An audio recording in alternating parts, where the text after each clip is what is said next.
afternoon, everybody. I'm Mama Cheryl, and this is my son Riley and my daughter Shiloh. Today, we're going to prepare the bread roll. First, the ingredients is the loaf bread, breadcrumbs, egg, pizza sauce, ham, cheese, bell pepper, carrots, hot dog.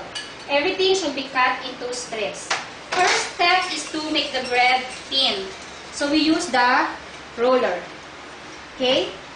And then afterwards, put the pizza sauce evenly like this. And then put the ham,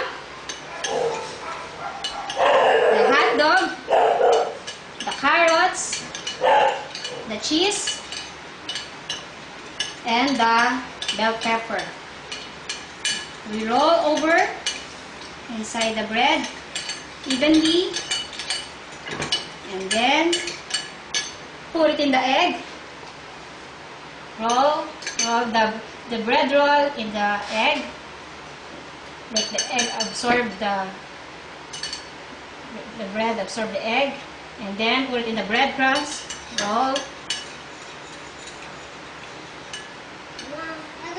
Ilalagay mo pa itong egg. That's enough. That's enough. Okay. Roll. And then here. Set aside here. Then this is the other one. And repeat. Okay. Carrots and the bell pepper. Roller. Continue. These kids will love this. This can be served during birthday parties, baon of the kids, and kids will surely love this. Okay. Roll in the breadcrumbs. And then, now we have it here, the finished product, and then it's ready to fry. Here, you can fry this.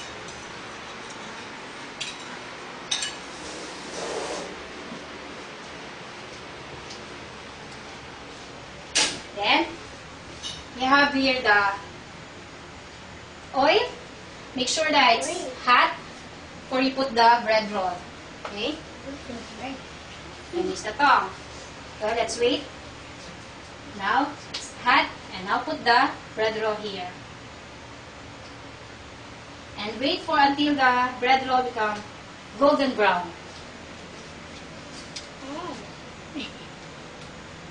Okay? And then after it has become golden brown, now